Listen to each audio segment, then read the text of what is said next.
Welcome. My name is Nina Mdivani, and welcome to this virtual walkthrough of my exhibition, York Meets Tbilisi, Defining Otherness, Part 1 and 2, as well as to the panel that was part of this exhibition, titled Eastern European Art and the Age of Extremity. So I would like to start by giving you a brief idea of Kunstraum, which was established by artist Nadja, Verena, Marcin, and her spouse, architect Fernando Schrapp, in 2015 in Brooklyn. It's shared studio and gallery space. Its art hub built upon a strong teamwork, and its gallery program facilitates critical thinking about ongoing social, cultural, artistic issues through choosing the most thought-provoking and cohesive curatorial concepts via open call process that we have. So, to give you a brief background about myself, I was born in Tbilisi, Georgia. I'm independent curator and I had curated exhibitions in Georgia, Latvia, Germany, United States. I've been here 16 years. I'm also a writer. My book, King is Female, about three Georgian women artists, was published by Vinand Verlag in Berlin in 2018.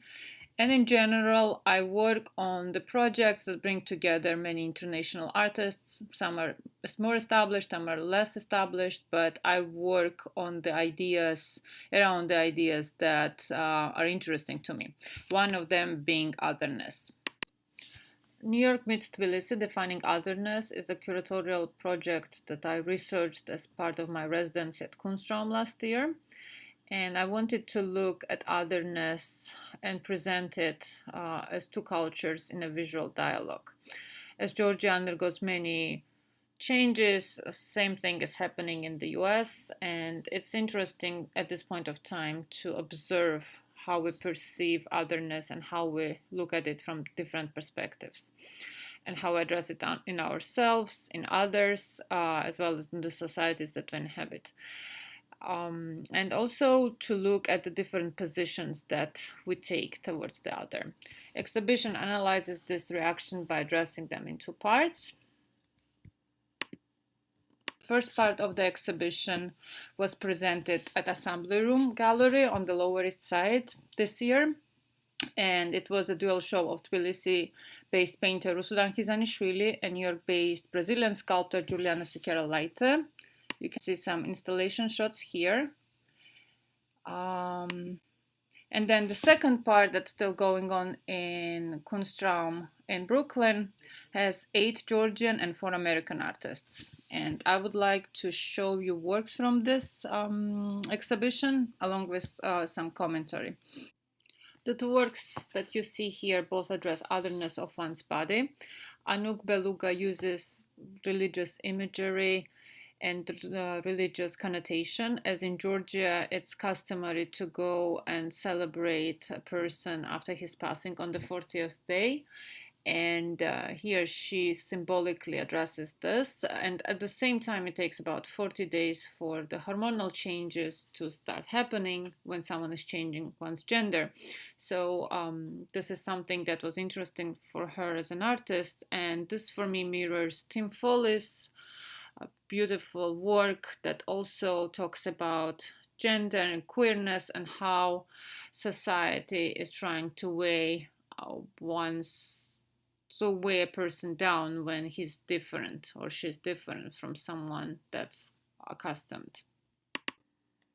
Tamara Kwesitadze and Shiri Mordechai both address otherness of one's mind and one's place within a larger social context, and how this fantastical, phantasmagorical, and almost surreal mise-en-scène can help us see the larger picture of belonging or not belonging somewhere. Michiko Sulakauri and Dana Levy both use anthropological approach in their investigations of otherness, and specifically looking at different environments. So Dana Levy visited Everglades National Park in Florida, and Michiko Sulakauri recorded this religious ritual in remote part of Georgia, Tusheti, and they both look at how people relate to this otherness that's part of their daily lives. Then we have Georg Rodionov, who works with this cultural amnesia in Georgia, where it's hard, people still don't talk about the Soviet legacy, and it's not something that is discussed, but it's still very much part of the mentality. And conceptual artists Mariam Natroshvili and Detu Jincharadze address the idea of migrants and how people never become full-fledged members of society. They always remain others when they come to the US. The artists Rita Khachaturian and Andy Ralph both address how we relate to the other. And Rita is presented by her series Sphere, portraits from the series that she painted in 2017 when she cataloged various fears of people around her and wrote the actual fears on the portraits. And Andy Ralph stresses how we each all bring our own narratives into his mirror pieces to create our own picture of reality. And then we have Nino Biniashuli's video piece that addresses what it means to be a woman if she was a Georgian, a Swedish, or an Israeli, and how we can relate through shared humanity. Then you can see some installation shots from this exhibition.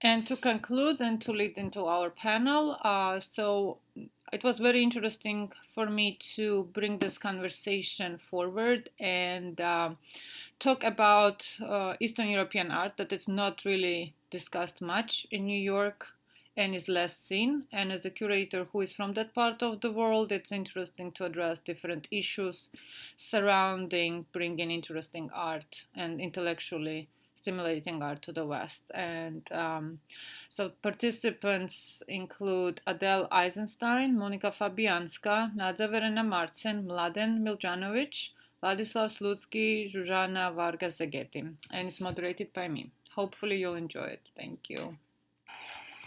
Thank you so much for joining. Welcome to the panel.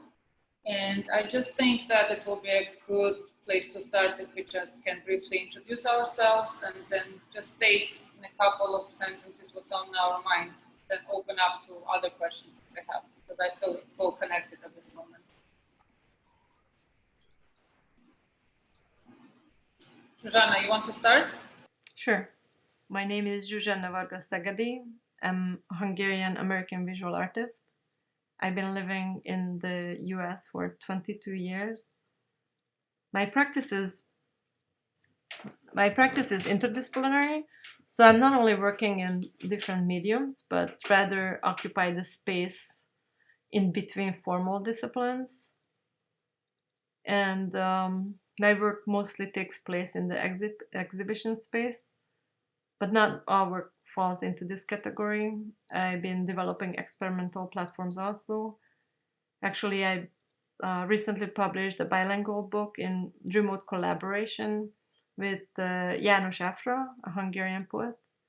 We challenged each other to create a book while living far apart on different continents and on obviously different time zones. And what's interesting is that the distance that was between us wasn't only geographical. Between visual artist and the poet, it was also disciplinary. So I'll talk about that later.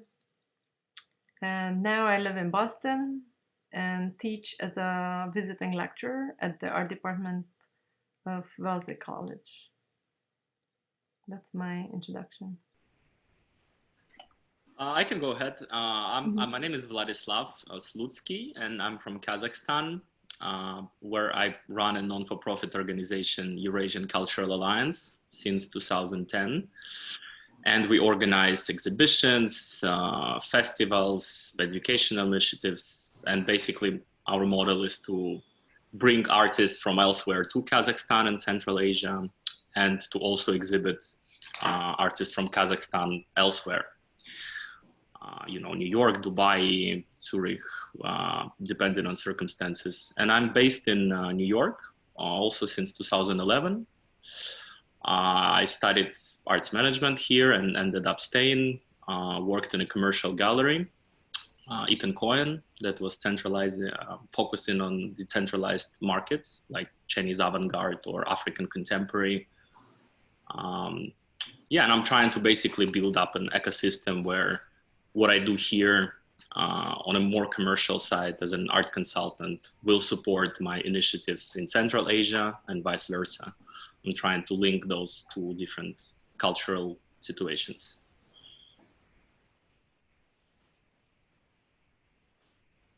Okay, how about you, Monika? My name is Monika Fabijanska. I am an independent curator based here in New York, from where I speak. I've been here for 20 years, almost 20 years. And in my previous life, which is the reason why I participated in this, why I was invited to this panel, is that I used to be Poland's cultural attaché in New York between 2000 and 2010. So for 10 long years, I was in charge of presenting Polish culture. So I curated or presented a lot of exhibitions of Polish artists, both group and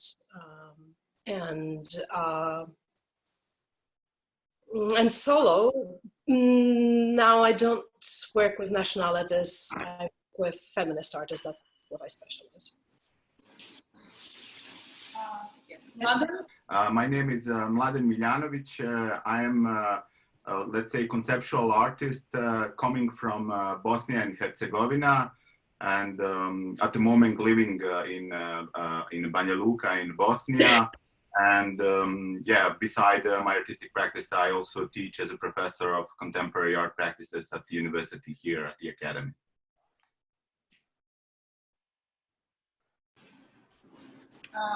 Nadja?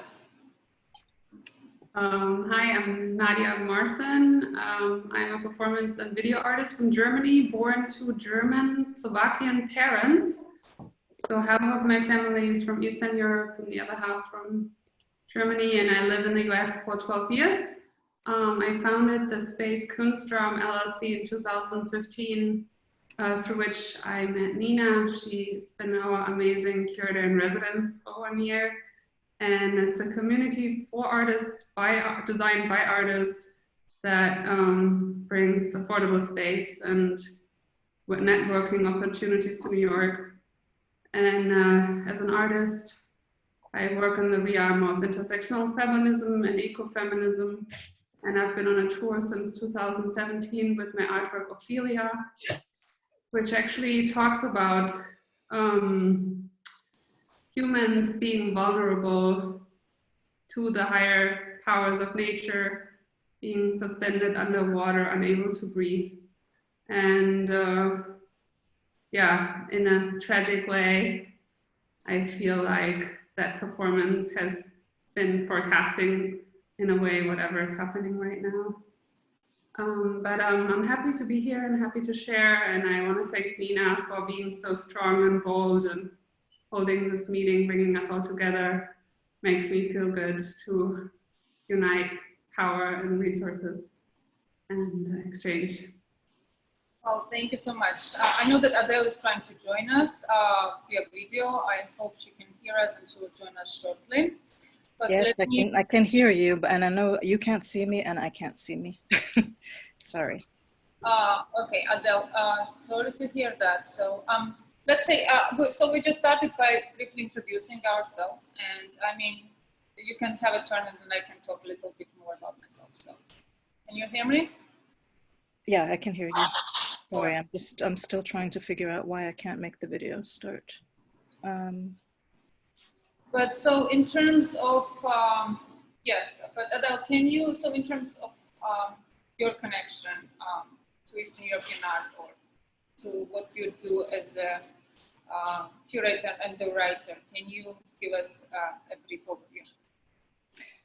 Yeah, so I moved to Budapest. I'm from New York, but I moved to Budapest in 1990 and lived there until 2014. So I witnessed sort of the entire transition into a so-called democratic system. And now very much, well, I don't know what to call it anymore, on the way out of a democratic system, or what our dictatorial leader calls the illiberal democracy, whatever you want to make of that. So yes, I've seen sort of the whole spectrum of what's happened. And I was working for the Soros Center for Contemporary Arts in Budapest, which became the C3 Foundation, the first media art center in Central and Eastern Europe. For over 10 years, I was working for the only experimental film studio when I first got there, the only experimental film studio under the communist system, which then became an independent foundation and film studio. And I also was one of the founding editors of a contemporary art journal called Presence, which we had a very long discussion when we were starting it. We wanted to make it a Central European journal, and we had long discussions and debates about which countries to include in Central Europe, which eventually was 11 countries. And we could talk about that more when we talk about what is Eastern Europe, or what is Eastern European art in general, if there's such a thing. But I think there's big distinctions between the regions. So that's also something to think about. And yeah, and I moved back to New York 5 years ago. But I've still been going back and forth. I became a dual citizen, so I'm a strange, not Hungarian American, I'm an American Hungarian. Yeah, I guess that's what I can say right now. Sure, and just to get back to me in terms of what I'm doing and Kunstraum, where I am right now. So I've been in the US for the last 15 years. I'm from Georgia originally, from Tbilisi. And I was, and still I'm Curator-in-Residence for Kunstraum for last year.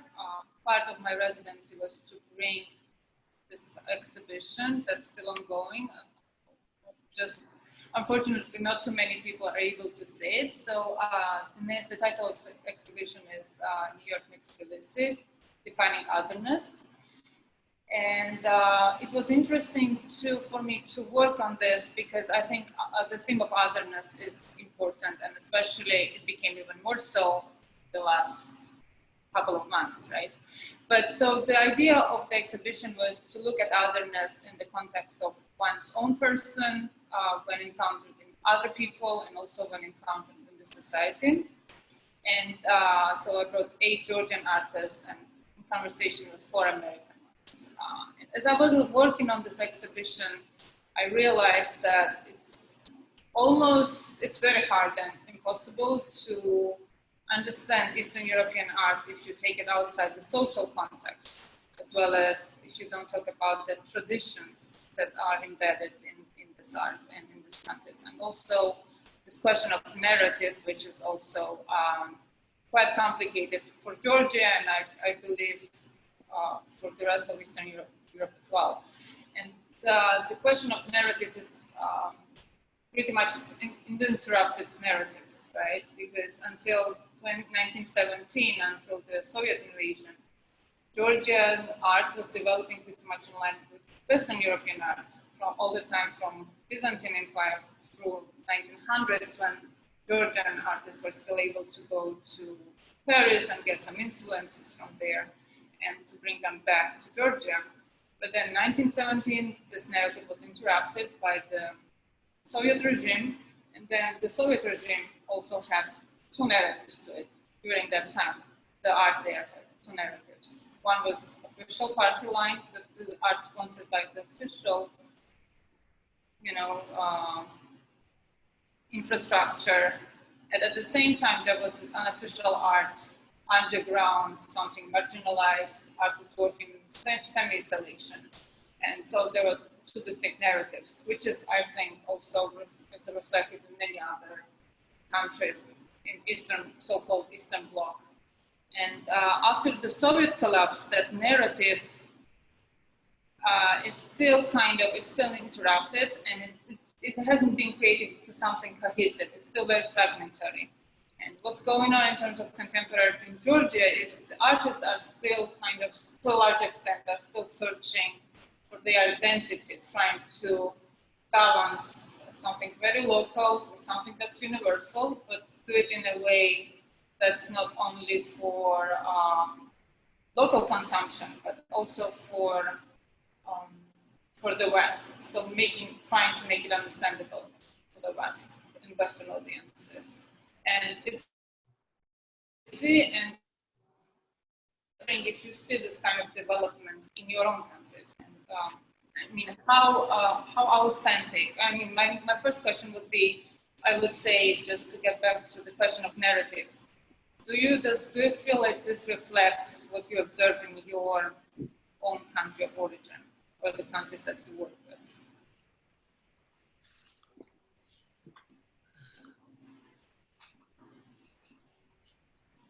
Anyone? Yes, Vlad. Can you hear me? Yes.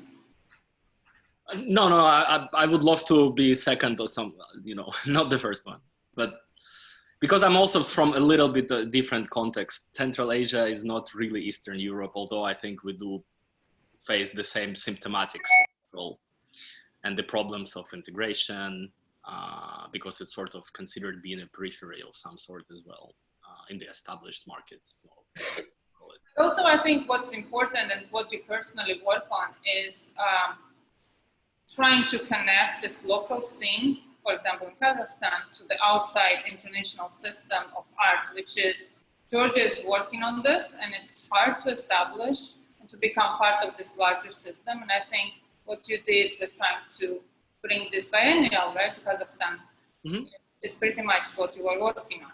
So, yeah, one of the major signifiers for me personally, and the model we follow, is that whenever the festival or exhibition or biennale is over, what happens next?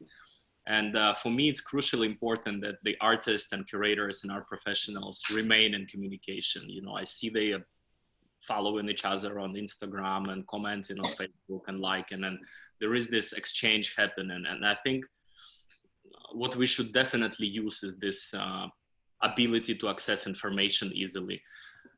Exchange and communication, not to forget, at least in case with Kazakhstan, it has happened incredibly, basically in one night. The art scene did not have access to essays and publications and educational materials before 1991. And suddenly all the artists had this access, and they start catching up with art history, so to speak. And I think still today, physical infrastructure is still adjusting in the sense of this transition from communism and collectivism to capitalism. And I'm talking about museums, institutions, how they fundraise, what their goals and missions are. So in this sense, this physical infrastructure is kind of behind the informational one that we can use and should use. So for me, communication matters. It's the sort of this antithesis to physical absence of fairs and galleries and museums in Central Asia.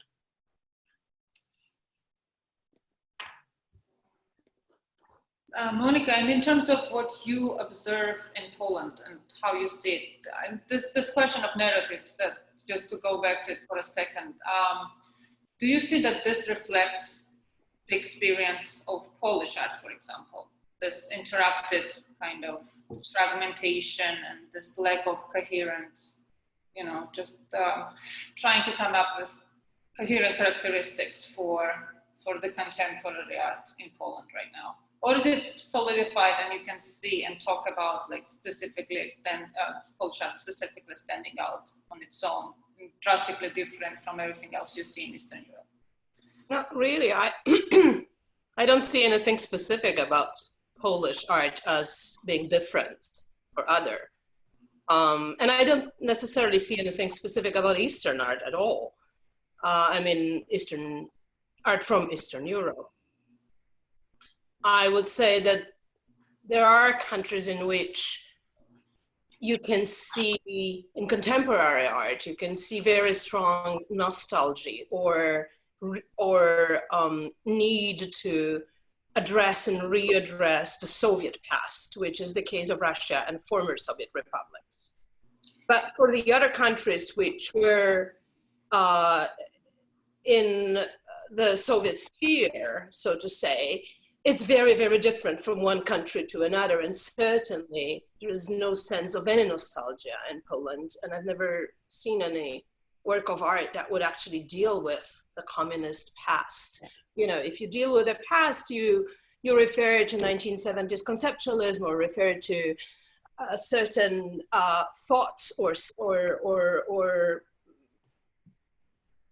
artist or idea, but you don't refer to communism because that's not of interest at all. So there is no fragmentation of that kind of feeling lost with identity or anything.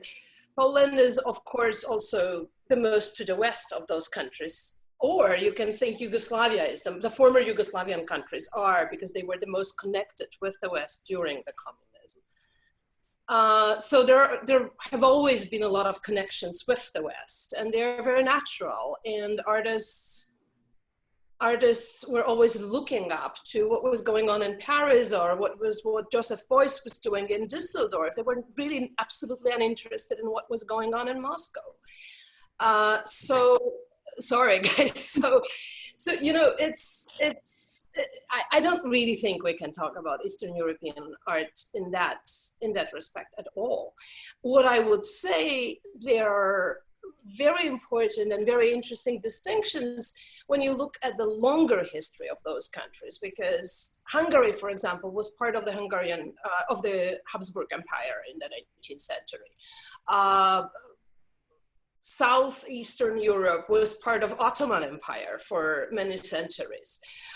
Poland has its own structures, and its borders shifted after the Second World War radically to the west, which completely changed both the territory of the country, but also as a result of the war, its ethnic components.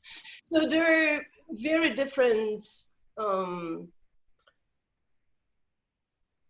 political and social components and histories and national histories that made all these countries developed in very different ways. And I think that may be to somewhat extent recognizable in their contemporary art today or in their modern art development in the beginning of the 20th century, rather than the idea that Eastern art is something that we can define. Eastern European, I'm sorry. And another thing, just to build on that, the whole name of Eastern European art, it also has this connotation for me, like Eastern Bloc and Western Bloc. It's very Cold War kind of name still there. And I mean, I was wondering, so Mladen, for example, for you, what would be, how would you define that kind of, the art that's produced in your own country? What would be the best name for it? If it's not Eastern European art, I mean, how would it have, what name would you give it to it? What would you give it to it?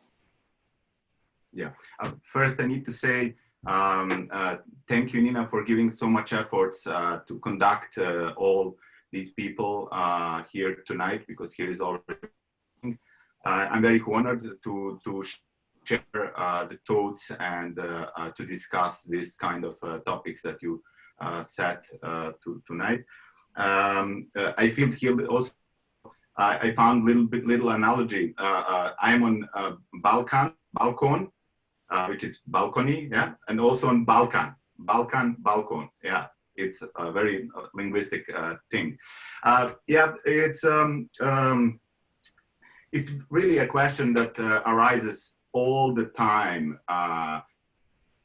again and again. I wouldn't say it's like a bad dream, you know, like that all the time we are trying to describe this, as we posted, Eastern European art. And I think that always many things are mistaken on linguistic level. Here, I would say that we should use art created in Eastern Europe, not Eastern European art. Because by this linguistic little bit adjustment, we make it quite a bit proper.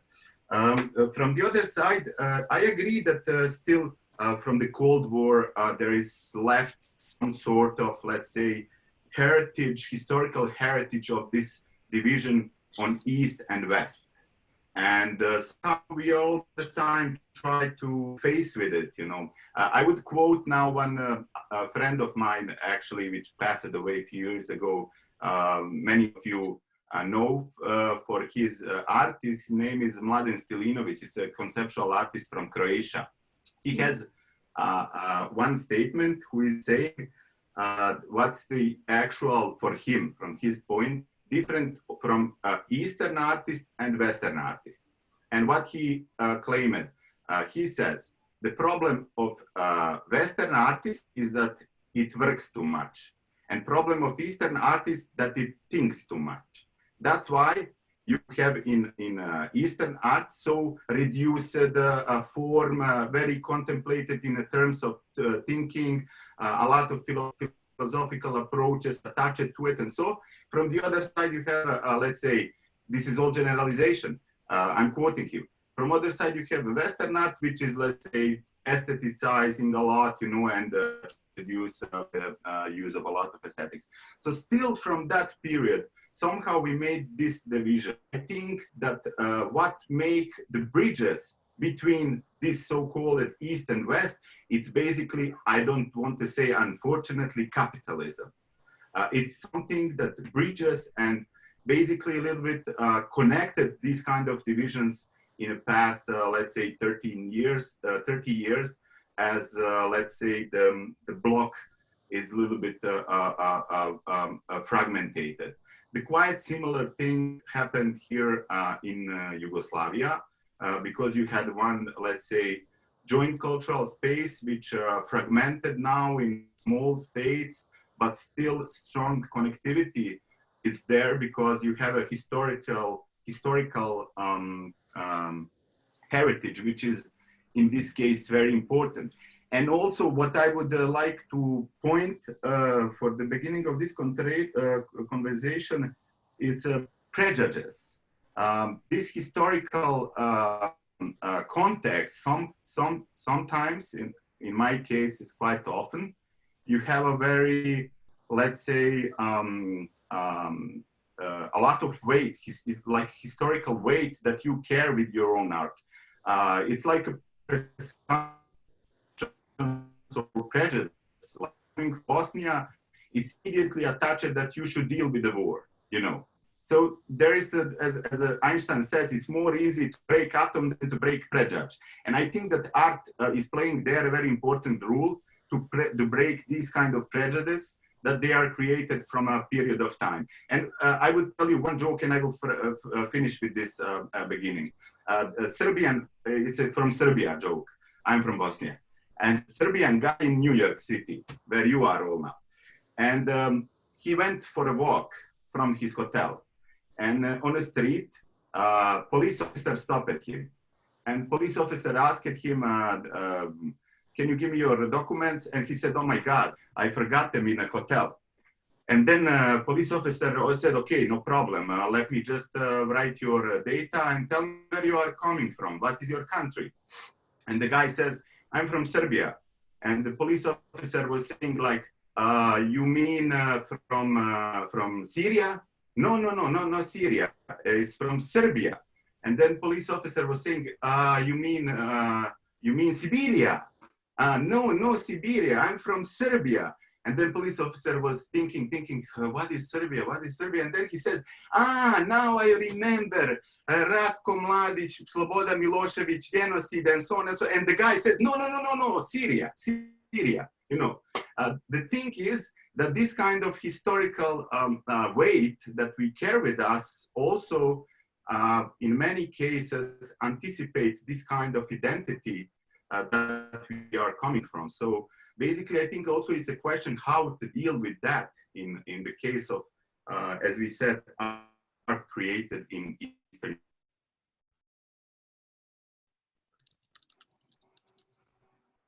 And also this whole idea of stereotyping, right? Adele, what's your take on this? How would you define what is created in Eastern Europe?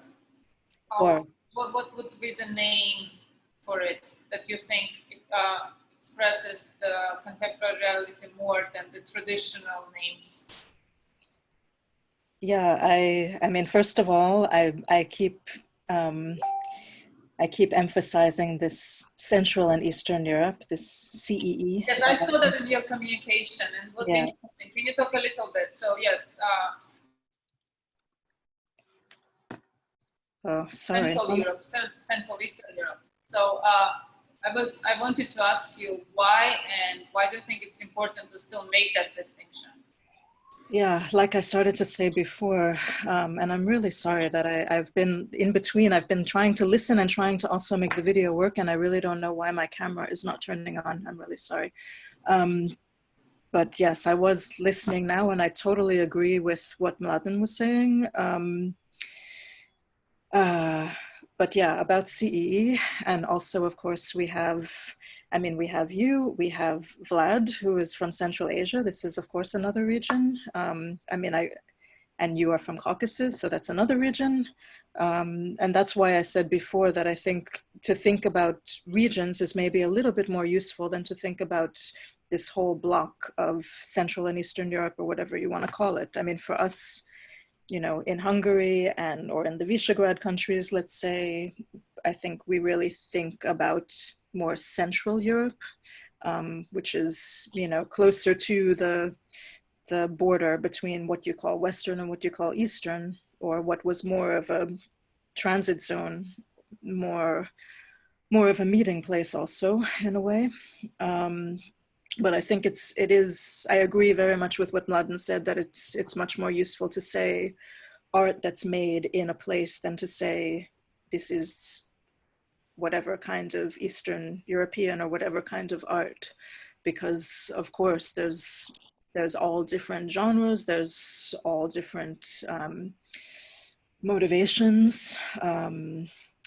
But I think it's important what he said also. I like this, and I miss also Stilinovic. I like very much this idea of the Western artists working hard and the Eastern artists, let's say, thinking hard, because I do think that's one distinction that I found when I got there, that it's of course, there's a lot more, and this is in all places, but I will say I really noticed more the conceptual art and more a very intellectually based thinking behind the art, and a very strong consciousness about the historical context and the cultural context, and working with that so that there is a lot of art that's very subtle. I mean, especially if you think about conceptual art. And it's not only that the artists are maybe thinking more in a more intellectual way, but even as a viewer, you have to think more about the whole context that you find the work in, which sometimes makes it very hard to translate and to show in other places. And the thing, I mean, talking about capitalism as a distinction, I think that was something that was disappointing to me when I was there, especially from the mid-90s, let's say. There was this very strong push after, you know, having the wall come down and sort of opening up to the West, and being able to get more information from the West also, that I saw this whole generation of artists, let's say my generation, and maybe the following generation, who really started to try to emulate what they saw coming from the West. And that was very disappointing to me. I thought it was much more interesting to see what was historically coming from there, from the local context or the historical and political context. But I think over time, that's also changed, luckily. And in the geopolitical context that we're all in now, and which has been transforming over the past couple of decades. Yeah, I think there's a stronger consciousness again about, not that all artists are working politically, but there is a kind of, I feel in a lot of the work, there is a kind of underlying message. And maybe that's, I'll just say this as the last thing now, maybe that's also something that was ingrained in a way in this whole former communist, socialist, whatever you want to call the regime that was before '89, that people had to learn to work within the system. So what's very important in Hungary, and I know in other places, I'm sure it was similar, that there was this so-called 3Ts system, which was, it meant that any kind of art was either, and the T's are in Hungarian, obviously, but supported, tolerated, or prohibited. And artists really had to work very much in this tolerated segment, let's say. So in a special kind of coding that they learned to be able to express themselves in ways that the authorities, let's say, would not realize what the real message was. But I think that's something that, yeah, it's learned over the generations. So I'll stop with that. Zsuzsanna, and if you want to continue with the Hungarian theme, since you are from there, and also it's interesting to hear what you have to say, as Adele was pointing out, because you represent different generation of the artists who left Hungary and who live outside of its borders. How do you look at what's going on back at home, and how do you relate to this larger developments? I cannot hear you. Can you hear me now? Yes. Okay. Yes, so it's interesting between, especially having Adele and I on the same panel, because we have very different perspective of our experiences there, mostly because I grew up there and I spent my adult life here in the US. So basically half of my life spent in Hungary and other half here. Well, Adele, I don't know how, you lived in Hungary for 25 years, right? 24. 24, sorry. Yes. Yeah. Yes, yes. So it's very interesting, like we have similar amount of time observing, and I'm not counting the years, but mostly like just having a long stretch of time experiencing change in a country. And I was growing up during the transitional period when Hungary was transitioning from the socialist to the post-communist capitalism. So that change for us was very slow and long. Well, I remember I was in school when the mandatory Russian classes were switched out to English lessons, right? I'd like to talk to you about more this in a different context also, because it's very interesting to have two different perspectives on the same event.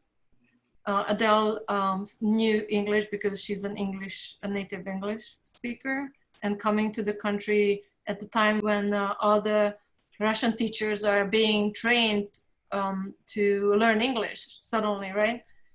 I'm sorry, I'll just interrupt for 1 second because I have an even more direct connection to that, because in fact, when I arrived, I didn't want to teach English, but I kind of got pushed into that direction in the beginning, and I actually took the Oxford Teaching of English as a Second Language course. And in that course that I was in, a very intensive course just for a month, in fact, I was one of the only teachers in training there who was not originally a Russian teacher who was now being trained to teach English. Mm-hmm. So I actually, that was a shock for me to see this system directly being among all of these former Russian teachers who suddenly had to switch to to be able to teach a new language. So I'm sorry to interrupt there, but I had a totally different connection. That's a very important point, because especially now during the crisis, educators jump on this new language of online teaching.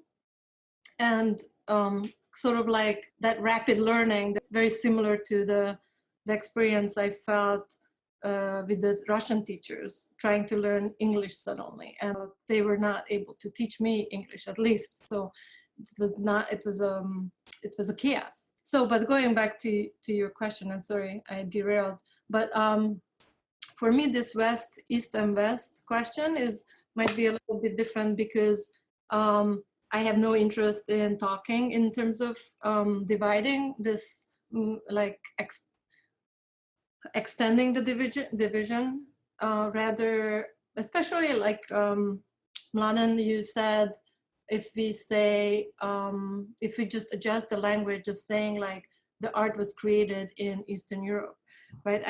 The book, for instance, that I created was not created in a particular place, right? Because I was sort of like moving in geographically through the space, through different continents and countries, although my collaborator is in Eastern Europe, right? But that's exactly that divide we were trying to break out from. So how would you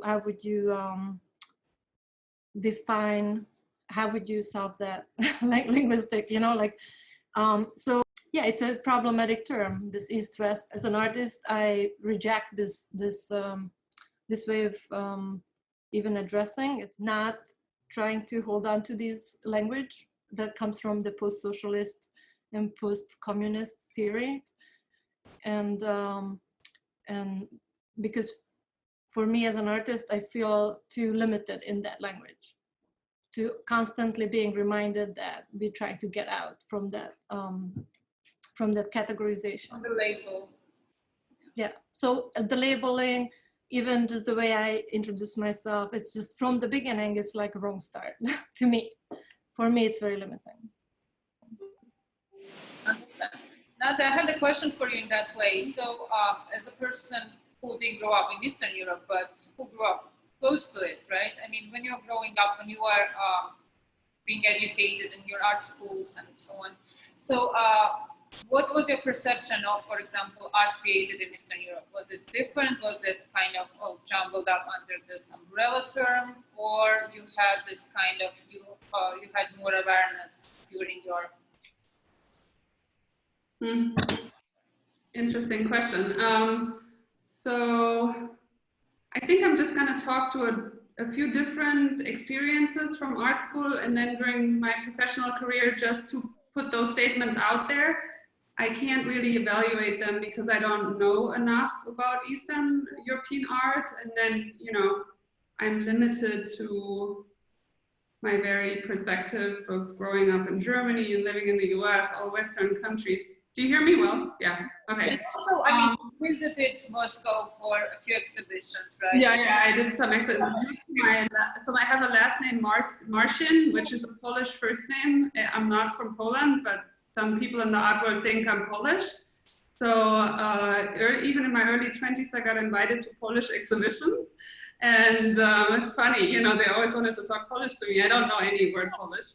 But it was very interesting, and I liked it a lot, you know, like going there. In my mid-20s, I participated in the mediations biennial in Poznan with the Tomek Wendland, I think is the name of the curator till now. And I do think there would have been a way to distinguish. This is in 2008. The Polish art and the German art as it intermingled. At that point, I do think that there were certain narratives that were more dominant or less dominant, or certain ways of being conceptual that were more dominant. I thought that the work, as you described it, was more philosophical, more concept sharp, more minimalist in that way, and maybe some of the German art scene was more engaged in aesthetics, but also German artwork is very conceptual, so it's in a different way minimalist. But then you have, like nowadays, 10 years later, you have also many art stars that came from Poland and live in Germany and have made their careers here. So it's like a very different situation. So then another thing that I want to put out there, and again, you know, everything I say, you can say it's wrong, but I went to Slovakia because I wanted to learn more about Slovakian art since my dad is from there. I participated in 2012 in an exhibition in Prague, this big Prague festival, Tina B, I think is the name of it. And then for it, I was researching, since I'm a feminist practitioner, I was researching on feminist art. It was almost impossible to find the feminist artists in Slovakia because of the art history from the 20th century is basically only written by men. So whenever you come across a female figure, and again, this is my Western perspective, you know, trying to research in books that I have access to or people I have access to. I don't have the access to the underground scene, you know, I don't have the access to the artists, and only after I went I had more access and I could talk to them about it. It was very hard for me to be able to research the women artists, and I felt like the art history there was primarily written by men, and which again, you know, that doesn't need to be a representation of the state of the art, because women might have had less access as they did in Germany, as they did anywhere in the world, you know? So I also understood that right away, but to me that was kind of interesting. That was my interest in going there and trying to find out more about it. In terms of like, yeah, I mean, art history, yeah, it's a question what surface, right? What gets public, what is in the books, what is in the museums. When I went to Hungary, when my cousin got married, like 5 years ago, I did go to major museums just to inform myself what would be on display. I remember there was an IYY exhibition. IYY was already trending also in Hungary. I remember there was in the state exhibition hall was an exhibition about artists that showed strong influence by communism and political statements, whether, you know, it would be indirect, whether it would be a critique, but that seemed to be a topic. Yeah.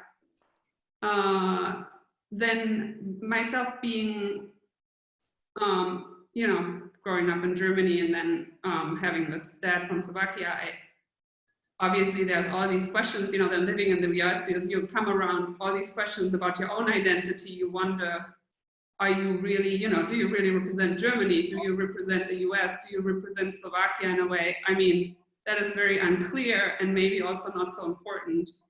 So I also understand this really, you know, transnational way of thinking and feeling, and where it's less important where you come from, but where you're going, and you sort of like find your identity in doing that. Yeah. Thank you. Yeah, it's interesting. Also, I think the next question which we might want to address is, what do you think, like, we talk about this as arts produced within the local net, within the locality of each own country, their own countries, right? Georgian art, Polish art, Hungarian art.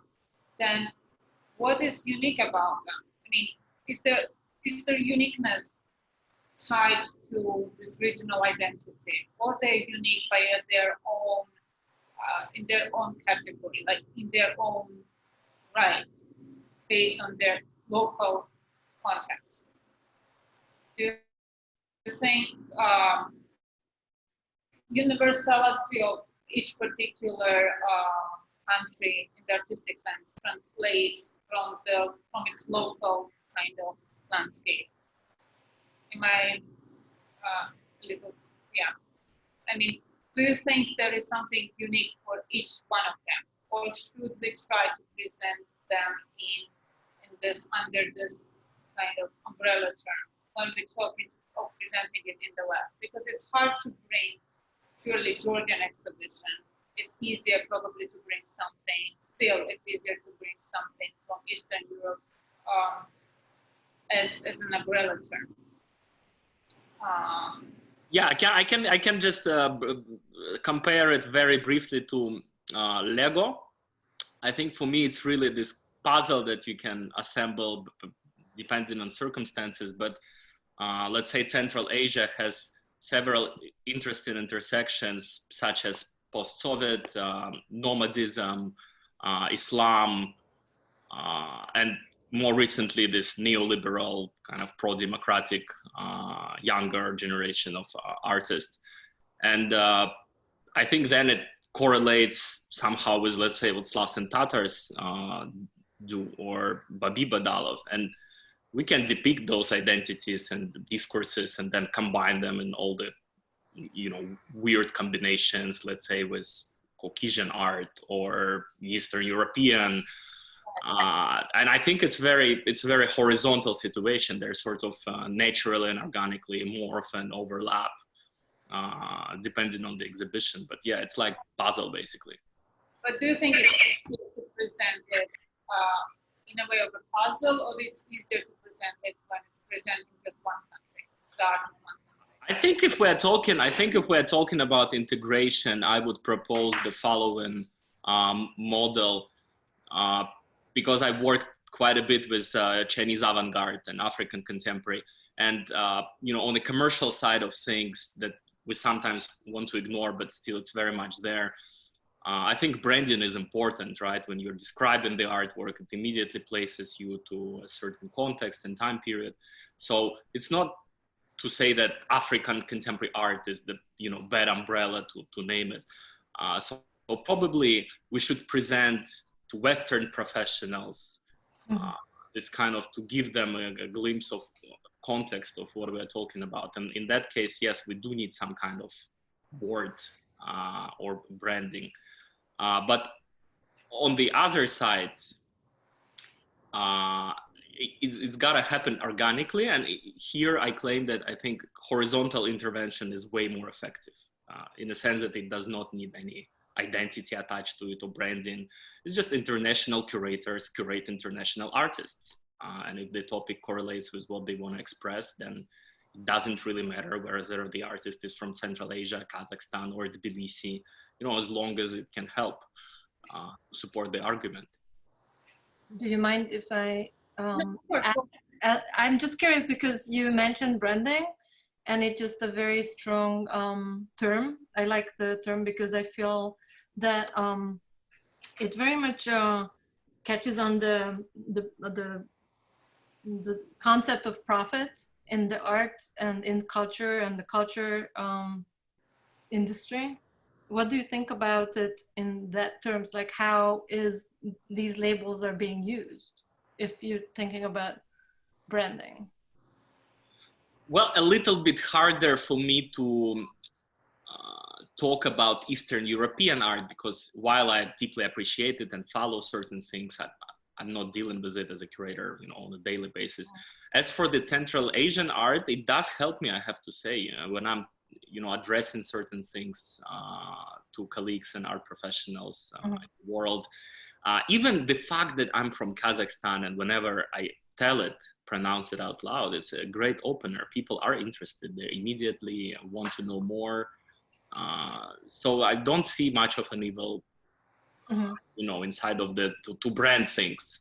I'm just curious because it can also be like just the history can be profitized on, you know, in a very negative way also, that it's sort of like gets you into a box versus like opening the conversation, which both very interesting to me. Exactly, but also too, not to forget, we are no longer attached to geographies, right? We're very nomadic civilization per se. So it's I guess it's also case by case situation. I was going over bios, and I was happy to discover projects with Vodichko. And can we call him an Eastern European artist? Not really. I think he's truly global now. Was he born in Poland? Yes, he was. So I think we really should treat it, you know, artist to artist. Yes, but what made him global? global, meaning unfortunately now that it's a part of MoMA collection or Venice Biennale, etc., etc. Right, like which is another problem. I think we should really try to start creating more localized systems or ecosystems, including biennales and fairs, and rely more on local nonprofits.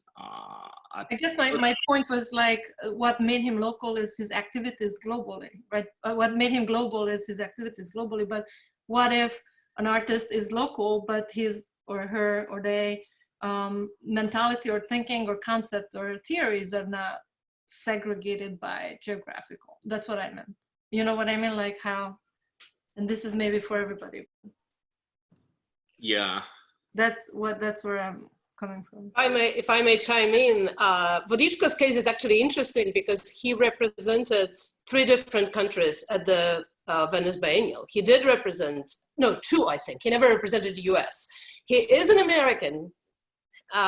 He lives in New York, but he represented Canada, where he lived before. And of course, he represented Poland as well. Yeah, that's yeah. Already living in the US and not really participating in a Polish art scene, which is somewhat problematic, actually. That's an interesting subject during the last 10 years. 4 out of 5 Venice Biennials, Poland Pavilion had an American or a Polish-American artist in it, which made artists in Poland furious for a reason, obviously. But what I wanted to add and answer Nina's question about uniqueness, I think it's really dangerous to speak this way about our country or state culture. This is what actually states are sometimes trying to do when they go into the nationalist direction. They pick up folklore, for example, usually in such cases, and try to show how unique and how different we are from everybody else's. And this is the beginning of nationalism. I find absolutely nothing unique about Polish artists. I think they're good artists and not good artists, and that's what I'm interested in. And it's interesting because when I represented Poland and when I was paid by my government to speak highly and represent Polish artists, I time and again repeated when I spoke officially or privately, I present great artists. They happen to come from Poland. And also we switched this and abused what I was supposed to do zillion times. One of the first things that I did was creating an exchange program for Polish and American artists. So we actually funded American artists going abroad, and then their friendships and their, collaborations and everything. The idea of promotion or bringing artists from one country to another without actual exchange, which I really like about your idea, Nina, is that you invited artists. I'm not sure about the idea of Otherness, but I like that you invited both Georgian and American artists and see whether there is actually a dialogue between them. That would be interesting. Yes, because I think it's interesting to bring together these themes which we need to discuss. And Otherness being an immigrant in the US, it's something that we encounter every day on many levels. And that was one of the facets that I tried to highlight in this exhibition. But also just to talk to respond to your, not wanting to present this uniqueness of an art. But then the government usually sponsors what's unique about your art, right? When it's trying to present it somewhere else, for example. You can have impact on your government. Yes, if you live there, then. Oh, when you live in New York, you have much more than of a leverage. Okay, so I also had a question which was interesting for me, how the local political and historical context produced in Eastern Europe. How do you look at it? For Mladen, just to get back to you, what do you think, since your country has underwent this huge transition? As all other countries that we're from, but it's interesting for me to hear your perspective. What is the political and historical context of your country? How it influences the universality of art that is produced there? And universality of art that you produce as an artist. Yeah, I could talk until tomorrow about that, but I will try to merge it in short as much as possible. I think that at least from my position, because I never left let's say, Bosnia as a place of living, exhibiting internationally, but always coming back. And basically, here we are talking about switching of models of cultural review in a way. In which way? The fail of modernism, which was like a sort of universal category, trying to universally observe the values of art, made the cultural divisions parallel with the breaking up the big systems like Soviet Union, Yugoslavia. So at the end, what we basically we got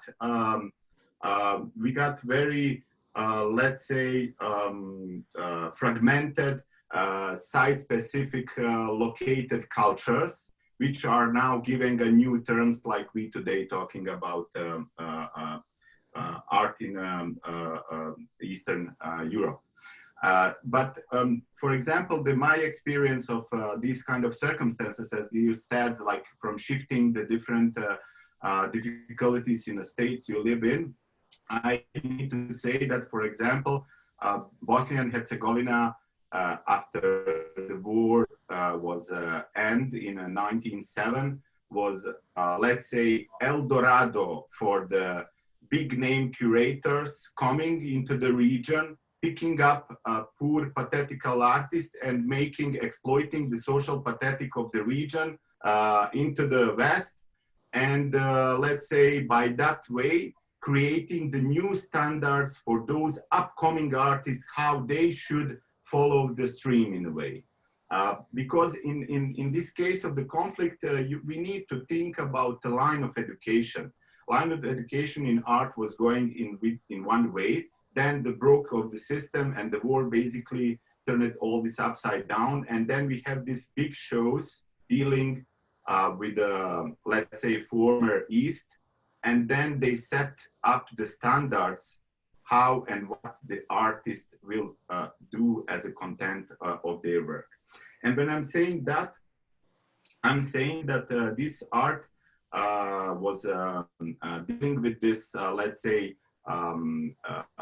consequences of the war, the situation, what happened there, the transitional period, and so on and so on. But basically, it was the most of it, it was just exploiting the context, not bringing back anything into the reality. I am more, it's my subjective point of view, of someone who trying to intervene in specific circumstances, and by the creation of the art in those circumstances, at least move something into in reality to think about and rethink about that reality, at least to have any kind of impact. So what happened later on is basically that this standard was left, and basically those big stars after the conflict disappeared slowly, because there was another conflict which was like in Iraq, it was in some other states, in Syria, and so they were like shifting on other places. So I think that it's not only about the position, how someone observes you, it's also how you anticipate observation of yourself from that side. Or are you trying to follow what is anticipated on you? I don't know, do you follow me? But I'm trying to talking about also responses of the artist on some sort of anticipation, how they and what they should look like for those who come. So what will I just say? This created exotization of the artist from the region that we are talking now about. In which sense? In this post-war period, now, for example, it became a very fashionable. I need to say that because I experienced that many times, that some curators, mainly from the commercial aspects of the system, galleries and so on, come on cultural safaris in a region. So basically, it's same as the African safari. You go in a jeeps and you throw the arrows on an exotic artist. Oh, look at this it deals with the communism. Let's have one with the communism dealing. This guy is dealing with the war. Okay, let's pick him up, or let's throw the arrow on him, because he would fit perfectly with my, let's say, a modernist artist in a gallery. So I have one artist dealing with these exotical topics, and I have also the other artist dealing with different topics. So this is my experience, that I don't observe also how someone anticipating on, let's say, what I'm doing, but also, you know, what I'm responding on this kind of anticipation. Do I am accepting attached identities, or I'm aware of this kind of attachment and I'm dealing with it as a content of my work? Yes, and what the artist's role in this, right? Like how, and as an artist, you can relate, like respond to this, because you are the one who's being chosen, not you're the one, right? Yeah, I think here the things are very simple. Like in Aikido, use that, you know, use that as a something as a form in return. I think that everything has a potential to create a form. If someone has some sort of, let's say, observation of yourself, let's try to think about how to transform that in the, let's say, physical object of the form. And from the other side, what is also, we are here talking that position of someone like living in a, I don't know, the Balkans or the Eastern Europe, it's having a perfect conditions. No, it's not the perfect conditions like anywhere for creating the art. And in this sense, also you usually create from the need, not that you just want to create something, or in a little bit pressure situation that you creating from that pressure out. And I would just finish with one, you hear me? I will finish with one a metaphor, how I, for example, seeing a position more and more of the fellow artists. I'm working a lot in Hungary, so I understand also what both of you were talking about, because I see the friend artists in Budapest having a similar feeling. And the feeling is, imagine that you swim in a pool and people around the pool pissing in it. So it's not a normal situation. You know, we behave, we swim like it's a water, but it's not. You know, usually these kind of circumstances of creation could be very difficult, and many artists basically creating as a response for those difficult circumstances. And there was actually an exhibit about this, recalling the 60s in Elizabeth D Gallery a couple of years ago. I don't know if you've seen it. Yeah. Yes. That was one of the exhibits that shone light on how artists work in this difficult situation, right? But I personally, I had issues with categorizing that kind of art and dismissing a lot of information from that region just because we're putting it under the umbrella of, look, they survived this situation, you know? There's a lot more detail in that. Yes, there's a lot more detail, and I mean, for me it was interesting when I was researching and putting together this exhibition. It was interesting, and it was a challenge to find artists who do interesting work and has artistic merit, but at the same time try to be independent of this Western influences. Because I see it in Georgia a lot, that there are many talented artists who actually work to cater to the Western taste, because it's already, they try to emulate what's already going on in the West, but they don't do it without attaching something of themselves, something from Georgia. They try to create what's already in demand here, and for me it was not interesting to exhibit it here, and that's why I tried to bring underrepresented artists in Georgia, although I have quite a few well-known ones. So it's an interesting challenge for any curator, and yeah, so that's something that I feel we need to be aware of when we go back to our countries. Let's say it there. So another question I had, and Zsuzsanna, since you're there, also, what are the alternative platforms for presenting Eastern European art other than traditional curatorial presentations? I know that you can talk about your group. Can you repeat that? I didn't hear it.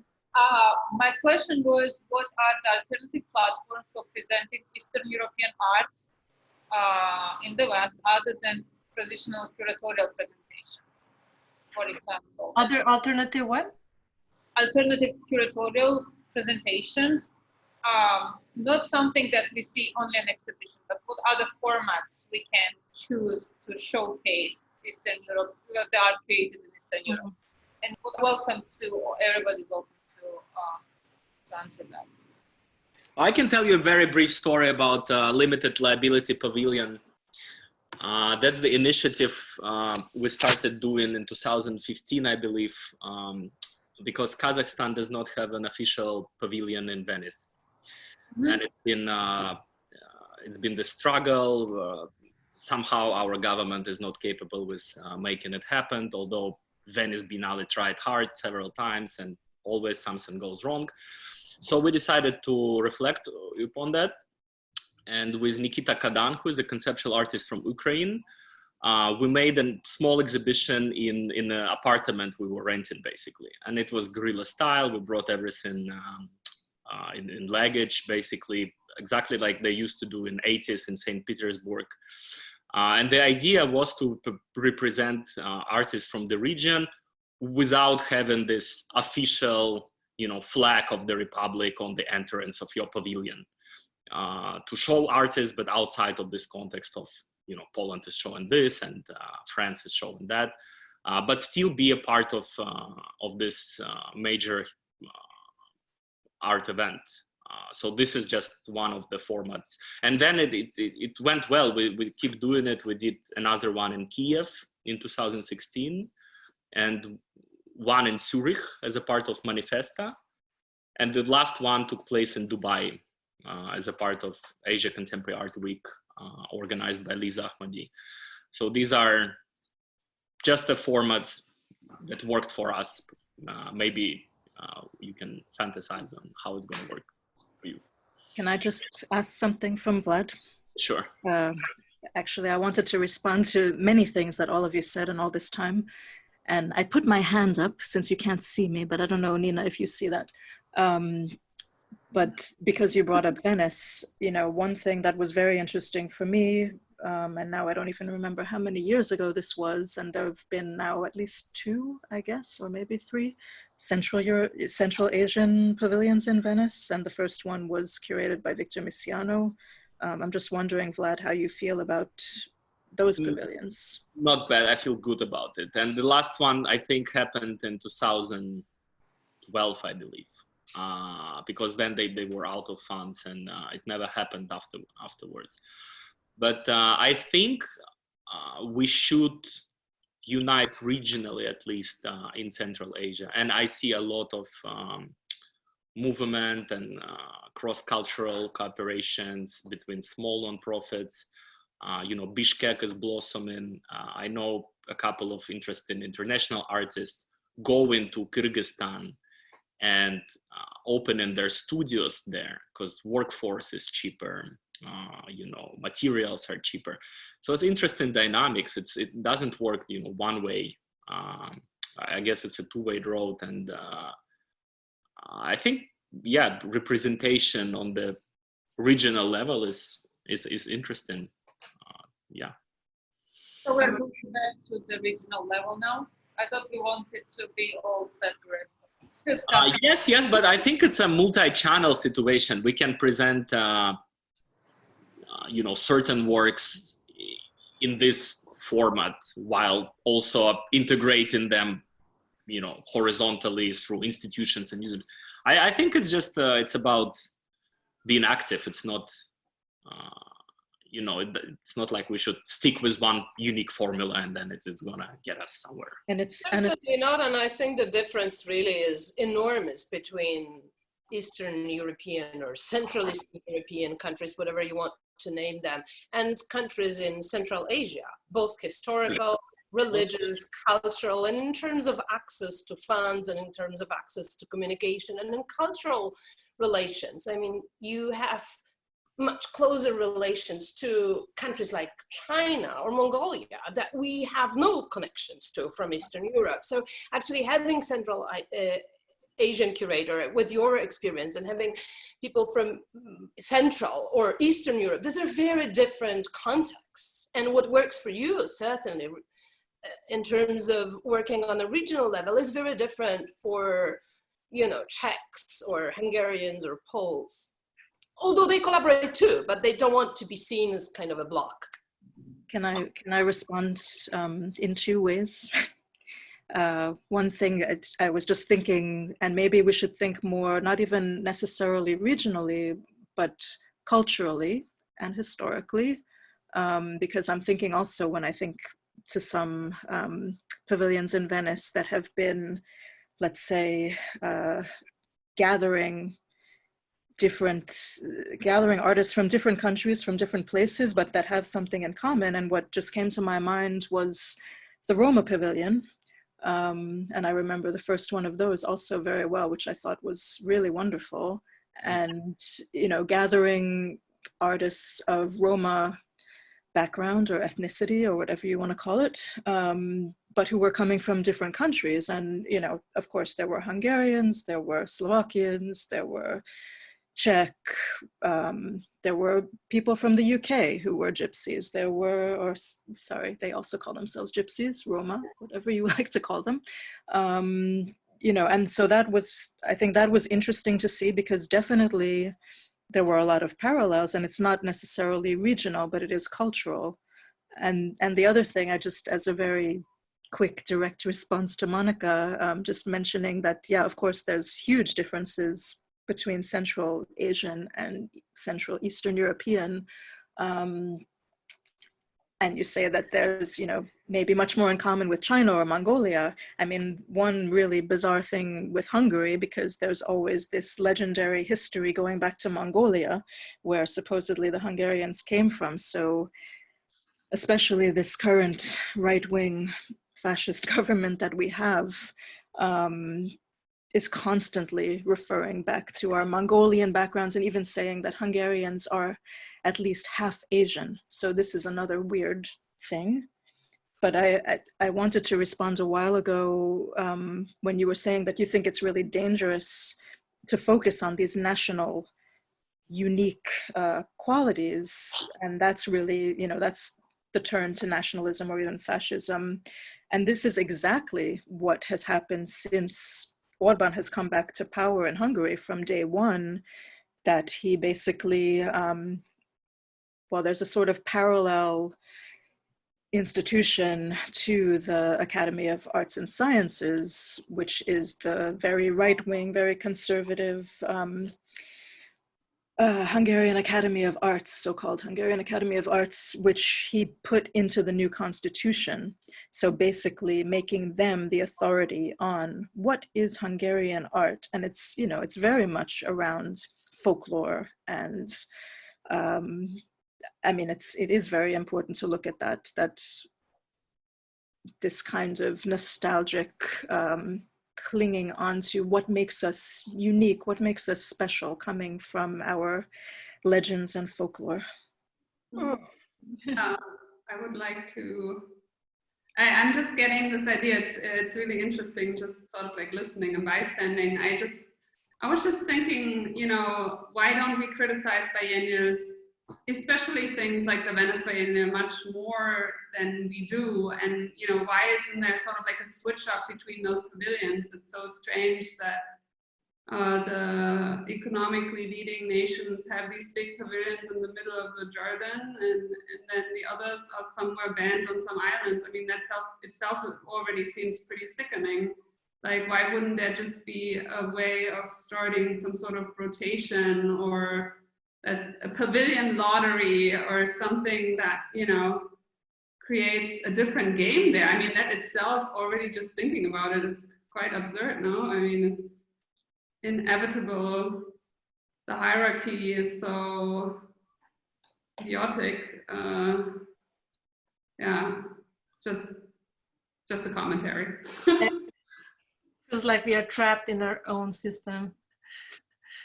Yeah, why do we even accept this? I mean, it's sort of like unacceptable. Yeah.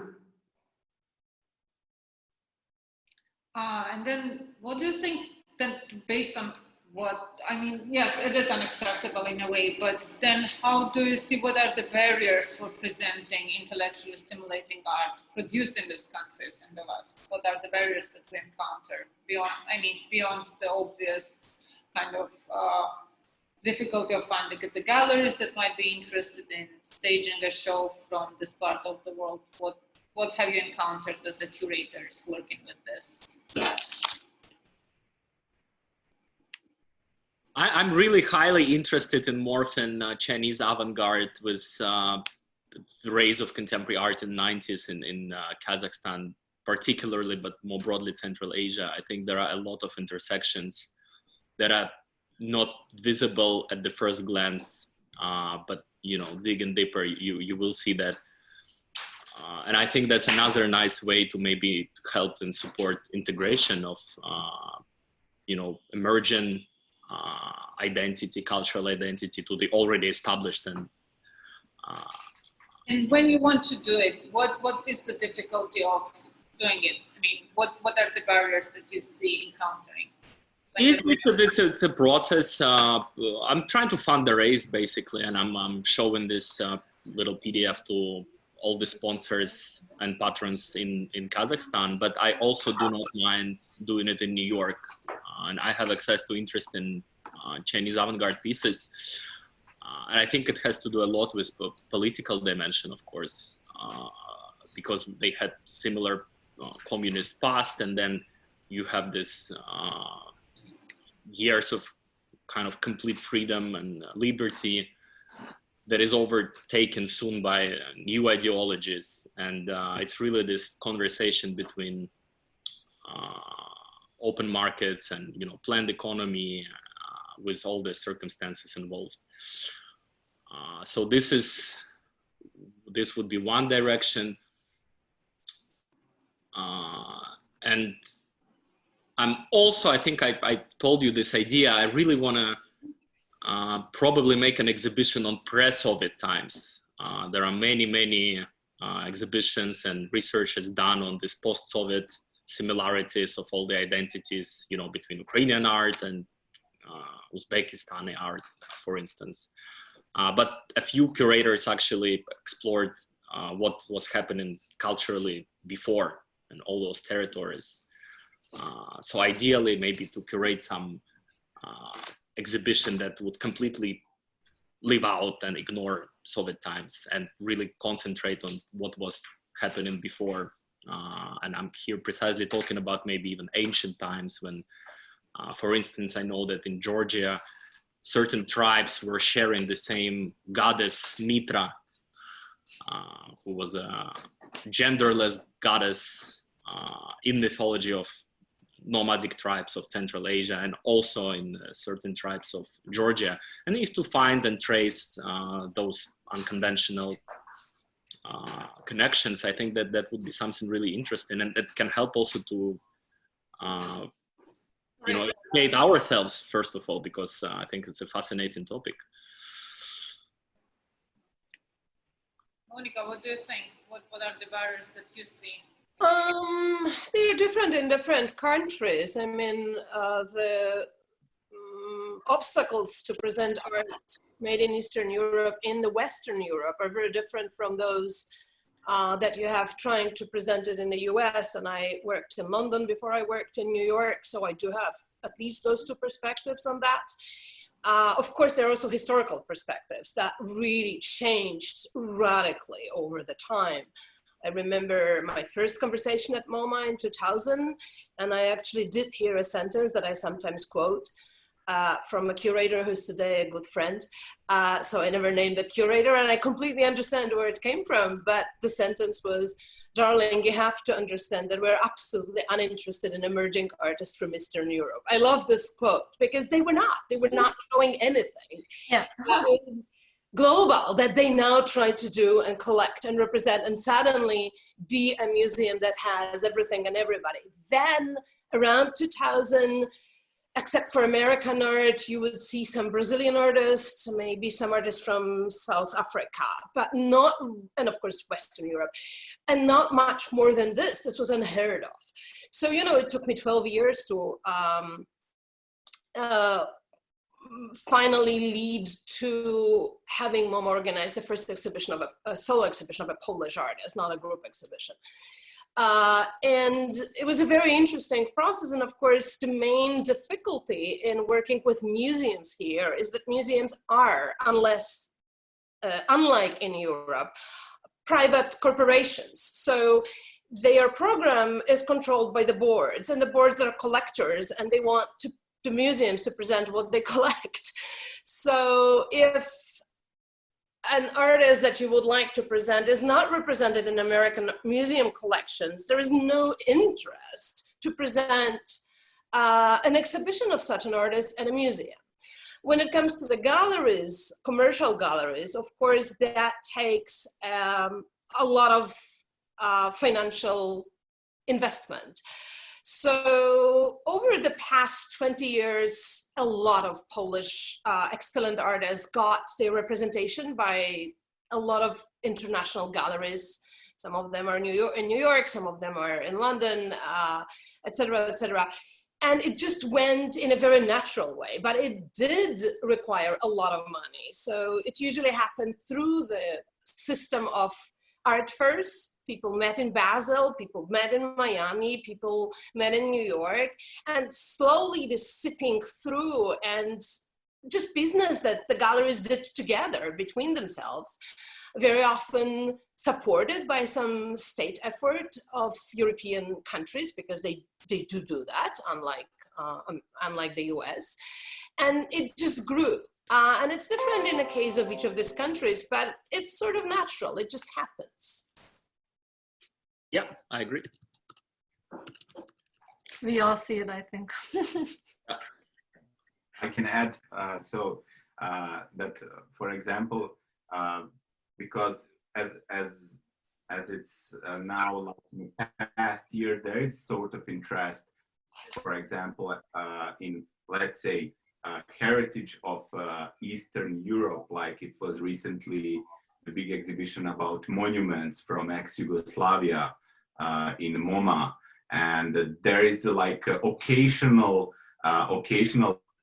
invest, and I agree with Monika that, like, for example, in 2000 there was a momentum that there was no at all any kind of interests. I need to say, for example, that now it's good, you know, for us artists living here, that we can continue to be lazy because there is no interest so much to show it. But from the other side, as we spoke about this kind of different conditions and specific situations of creations, we need to also say that in these, let's say, countries where there is no developed the commercial system, Monika mentioned the collectors. And we know that in a developed artistic system where the museums are connected with the collectors, commercial galleries, all this is very important. Here, for example, in ex-Yugoslavia, we need to say that there is no such a system. There is no system of the commercial galleries. There is just a couple of galleries, for example, one in Belgrade, one in Croatia, that they represent the artists. Most of the artists who are even living here in the region of Yugoslavia are represented by the Western galleries. So why it's also sometimes good to live here, not being so present, it also gives you more time. It's also, as Vlad says, that it's much more easy and cheaper to produce your art or to pay a rent for the studio and things like that. But also from the other side, we need to say that as we concluded that there is differences, and those differences are in different cultural, political circumstances, not so much connected to the state level as much to cultural level, I would say. So in a contemporary art today, these kind of circumstances are something which is not maybe visible on a visual level, but in a content level, it's very connected. And I think that in this way, talking about the universality of art today and locality of the art, there is a connection in between those two things. So do you think it's going to change now, though? That it will change it? Change, yeah. Like what? I don't know. I think we need to tackle this. Yeah, but don't you think like a lot of people have that frustration built up already, and it's like there are certain artists or movements or small pockets of people ready to act on these things, and current situations might be a good moment for this kind of change. Exactly. I think that this kind of situation that we are now at the moment, I mean, we need to mention that here is already like 9:30, so I will quite soon go to sleep. And that we are now basically in a very fragmented, let's say, isolation system. I'm listening the news, what's going on in the US in relation to this coronavirus. Bosnia and Herzegovina here is also in the process of emerging situation that almost the army or police is on the street after 8, nobody is getting out of the flat. The people over 65 are not allowed to leave their homes at all. So it's very, I would say, a specific situation that I'm seeing on a global level that some things will change. What will happen and what kind of change will this bring? I need to admit, I'm not sure, I'm not that smart. But what I can see that maybe this what we are talking about this fragmentation, this kind of localization would be crucial to establish the new network. That some new ideas, I think, should be important to arrive to make kind of a new, I wouldn't say new order, but new level of the connection in between regions. Because we see that this kind of system that was existing in the past years is shaking. Something is not working there. Some connection is lost there. So let's see. I think that we really live in interesting times. If anything, I like from the previous Biennale's title that it's now really working well. That nobody liked originally, right? At the beginning. Yeah, can I just say I'm really glad that Mladen just took the conversation that way, because I was thinking about this. Yeah, again, there were a number of things I wanted to respond to, but I was thinking about this exactly, that when we were preparing for this with some questions, and to think about like where we are right now with this pandemic.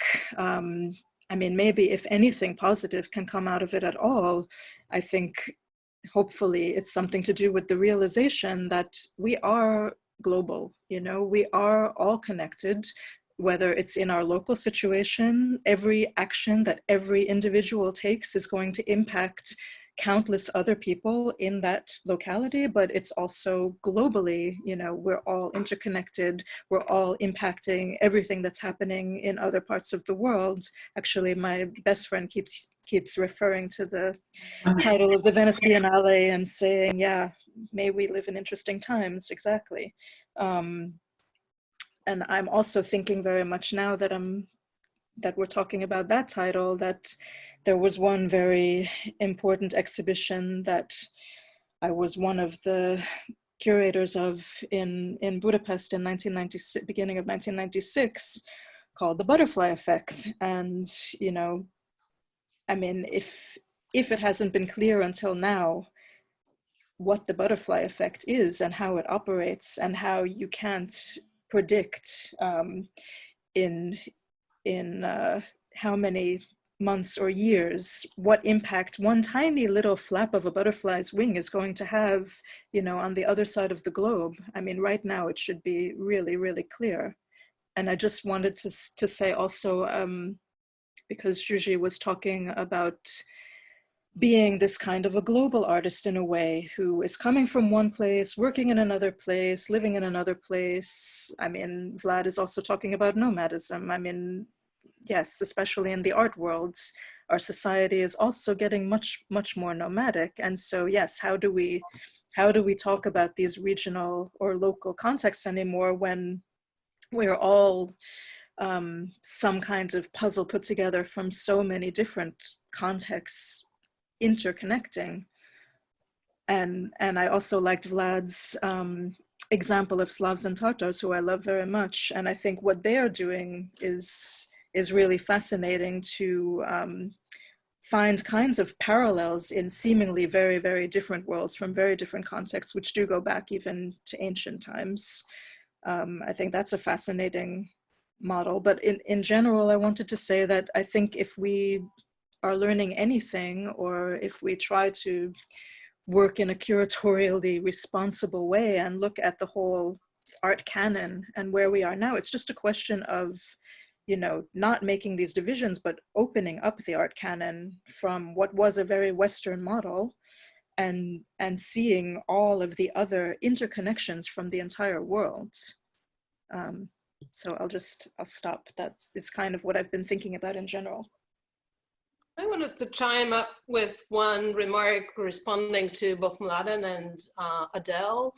I was also thinking of it that what actually is the most exciting that happened during the last 20 years is that finally, within this region of Eastern Europe, artists and curators and art historians finally have access and interest in each other. When I studied art history in Warsaw, we only learned about Western art. And there was no, you knew a little bit, there were some connections, there were some artists who worked international. Of course, Poland was, you know, the most free of all of these countries. So the situation in Poland was absolutely not similar in any way to, for example, Georgia, that was part of the Soviet Empire, completely different story. But still, you know, the exchange with Czech artists wasn't that easy. And I know that we organized a concert. We brought to, I'm now veering for a second to music to give you an example. We brought together rock musicians from 1980s to New York, from Poland and Slovakia and Czech Republic and Hungary and somewhere else. And they met for the first time. They never played together in 1980s. They were dreaming to finally make this connection. And, you know, there were certain efforts like the Exchange Gallery run by Józef Robakovsky in Łódź had connections with artists in former Yugoslavia. But this was always very difficult. It was easier to connect with Paris, really. So, and people were always also looking to the West, not really collecting, not really researching as art historians. Now it is happening, at least in Poland. There is a lot of interest in art coming from all of this region, and there are differences, similarities, or just not differences or similarities, just good art and what that good art is about. And this is great. Yeah, I totally agree with that. And actually, that was very much behind our motivation in starting the journal Presence at the time, which, as I said, it was covering 11 countries in so-called Central Europe. And I remember, you know, the reaction from people who read it in all of these different countries, or the ones who could access it, because it was, the distribution was a separate problem. But people were very excited about it. And they said the exact same thing, that, you know, yeah, it was much easier to find out something about what was going on in Germany or what was going on in London or Paris or whatever, but we never knew what our neighbors were doing. And to have this journal that was, you know, talking about the most interesting contemporary artists in Hungary, well, Austria for very separate reasons. We needed to include Vienna as well, which is a separate case, but yeah. Bosnia, I mean, we included all of the former republics, all of the parts of former Yugoslavia, you know, Czech, Slovakia, Poland. I mean, yeah, it's obvious. Romania, that we don't have anybody from Romania, but that's a very important country on the art map. Yeah, yeah. Yeah, and that was another discussion about how far into the Balkans do we go, because is that really Central Europe? But yeah, that's another question. But anyway, people were very excited because they really said it was the first time that they could actually read about, you know, the most current exhibitions and artists who were working in the countries neighboring them that they had no idea about. Yes, absolutely. I can see that in Georgia as well. Finally, there are some books produced now, some books written about this, but still there is a very large gap of knowledge that's not there. The art history of the recent 20, 30 years has not really been described in any kind of intellectual or professional way. It's all in forms of memoirs, in forms of essays, but there is nothing that's historical record is still not there. So I think there is still a gap in Georgia in that way. But at the same time, there are more and more, curators who are educated here, going back to Georgia and just trying to fill that gap, but probably it will take some time. But at the same time, I think it's interesting that more books are produced on this topic, and it's, yeah.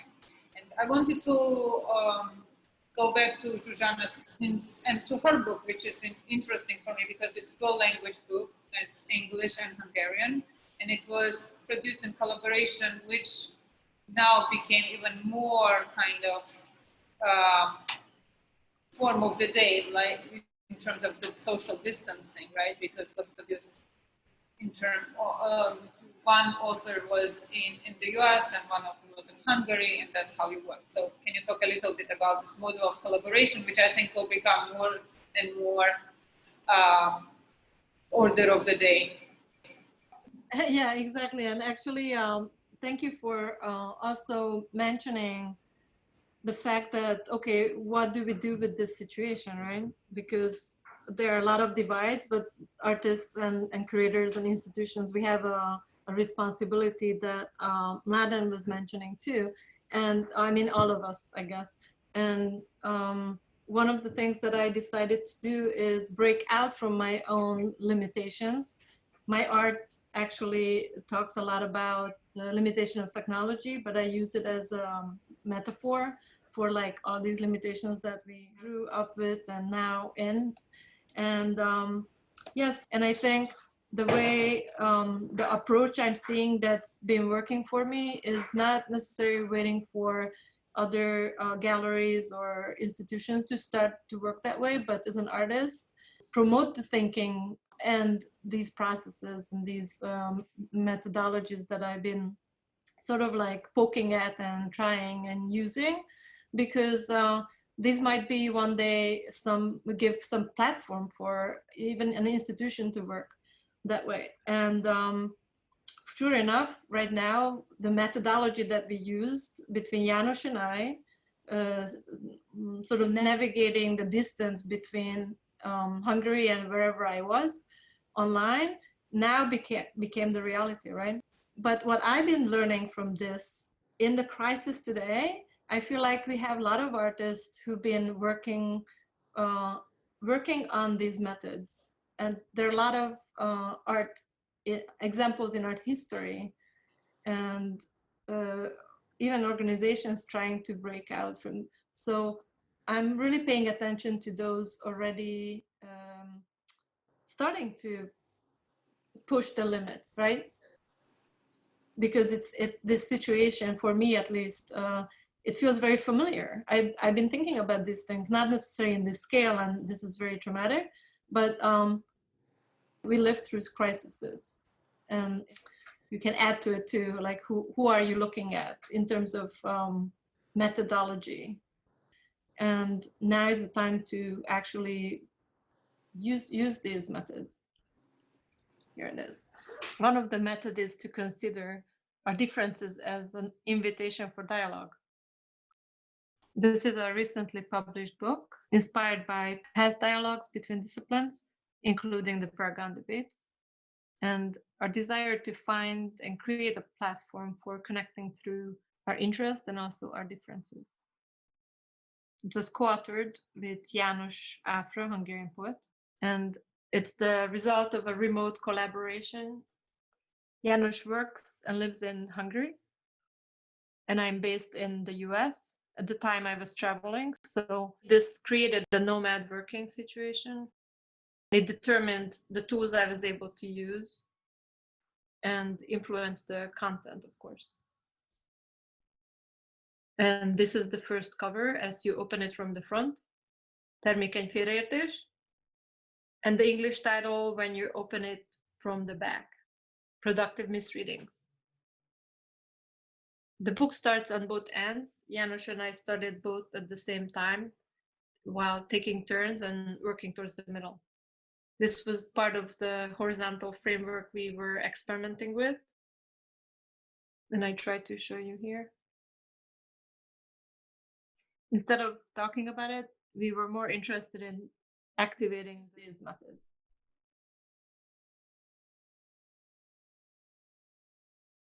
With this, the question came up, how can we keep a dialogue going without competing and really think about what tools are useful?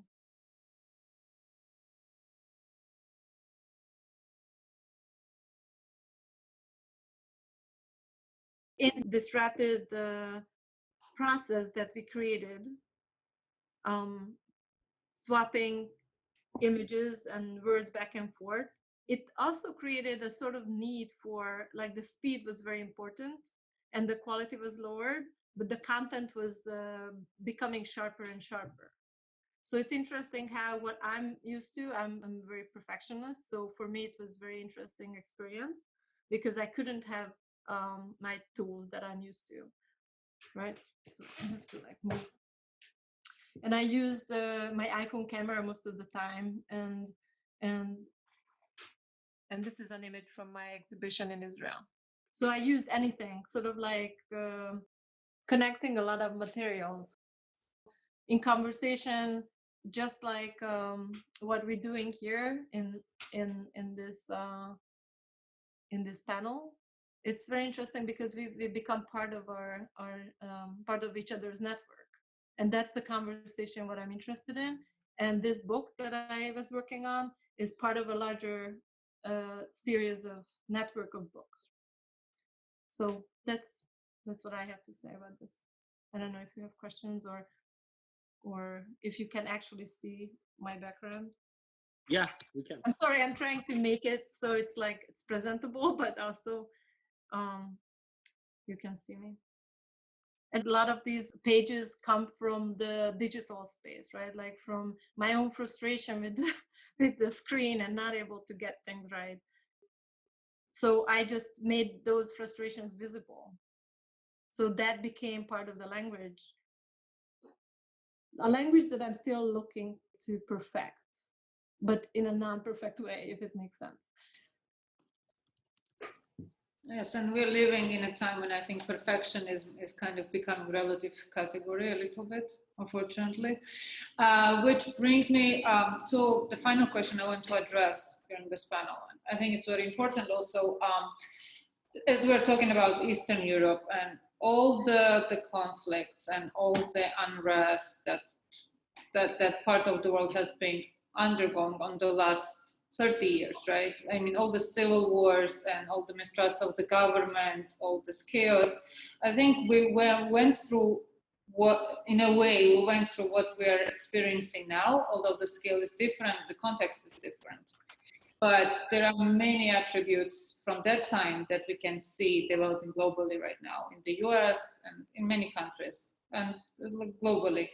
So I was wondering, what do you think we can learn from that time or apply from that time to what we are experiencing now as art professionals, as curators, as people who run art spaces? I mean, what do you see that we can replicate that worked then that can work now for us?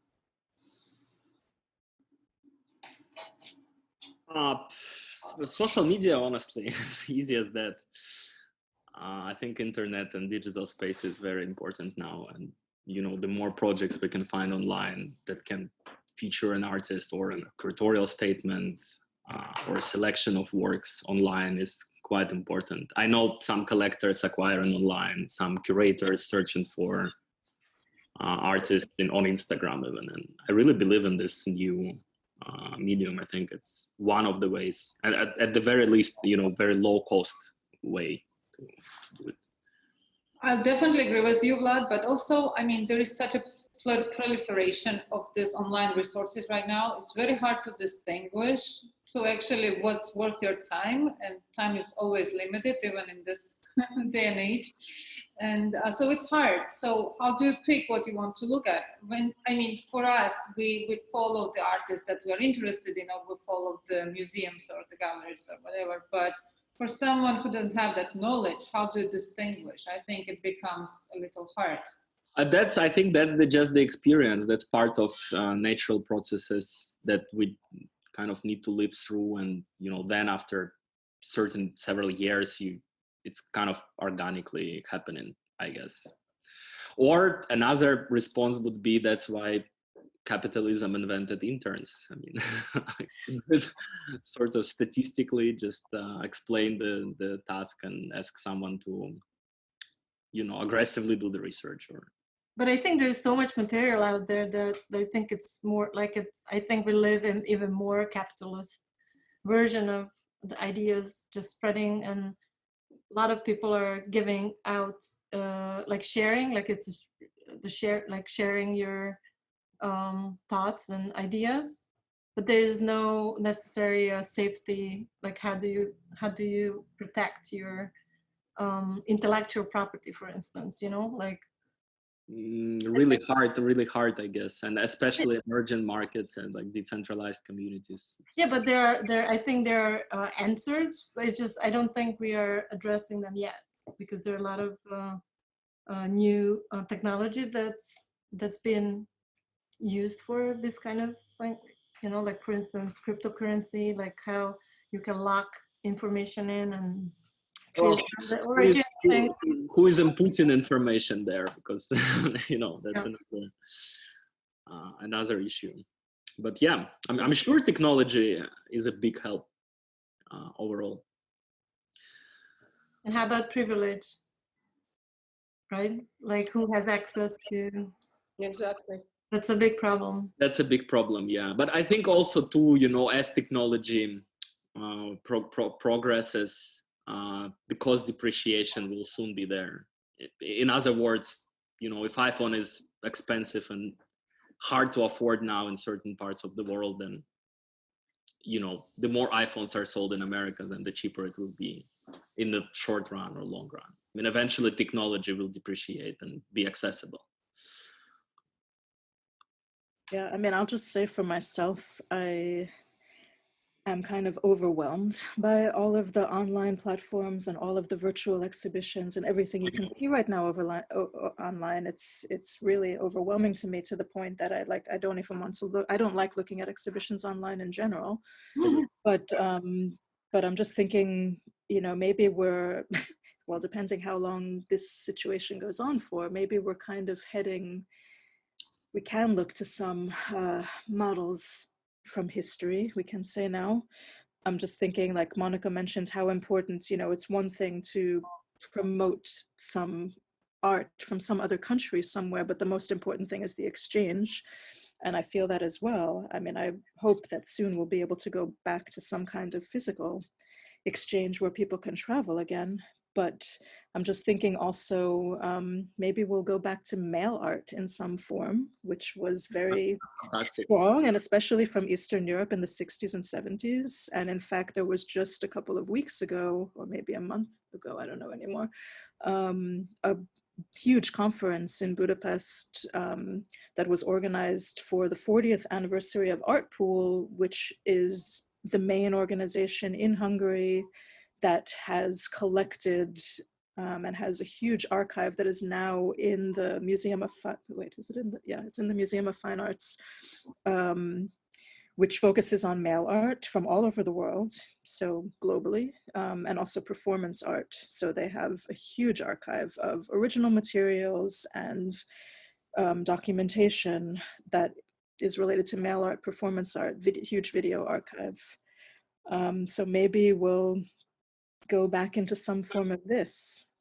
Also, it's so nice to hear the example that you brought up, because it brings back the relevance of history, like how, like the events also, but also the tools. So maybe one of the things we could also do is concentrate on these examples in the past. I'm thinking about, for instance, Stan van der Beek with his fax machine art. I don't know if you are familiar with that, but that sort of like reminded me of the mail art. Or even, you know, if we look at sort of updated versions with the new technologies that we have. I mean, this is a very basic, very simple version, but it just came to my mind that, you know, Yoko Ono was one of the people who was part of Fluxus, who, you know, did a lot of mail art in a very simple way on a typewriter, you know, through the postal service. But I actually, I mean, I don't do anything on Twitter, but I actually do kind of follow, in a way, her postings on Twitter, which are very much, you know, the updated modern version of that mail art, and just saying, you know, make an action today, take a breath, or open your eyes in this direction, or whatever. And I think this is a very nice and simple model of someone who's been practicing art in some way for, you know, 60 whatever years. It's interesting that Adele brought an example of mail art from 1960s and 70s. Actually, the gallery that I mentioned before, the Exchange Gallery, organized by a very important artist, Józef Robakovsky in Łódź in 1978, they mailed video cassettes in 1980s between each other. And not only artworks, not only documentations of performances, but also kind of like statements, what they are doing. And those videos would be smuggled through the borders to other countries, and this was the way to connect with artists in other countries. So we're also, you know, going back to the question that Nina asked, which was how can we try to think if we can apply anything of those past experiences of oppressive times to what's happening now. You have to remember, for example, what I'm thinking is the martial law in Poland introduced in 1981 and released in 1983. During this time, there was no telephone service. You could only communicate with and there was a curfew. So you had to walk to another person, and you couldn't travel from one city to another. So it was extremely complicated, and people still made art. And really the essence of it were physical meetings in private apartments and conversations. And I think this is somehow now reflected in our conversation today. I don't know how well we can really participate as audience in the Zoom meetings, how much we can really pay our attention to what's going on online as audience, but for us to have an ability to have the conversation between the seven of us, that's a big game changer, and that's how we continue working probably. And as Vlad said, or Adele, I can't remember, it really depends how long it lasts and how much we will have to start relying on those online versions of reality. But certainly humanity will never be able to replace physical contact and physical human connection.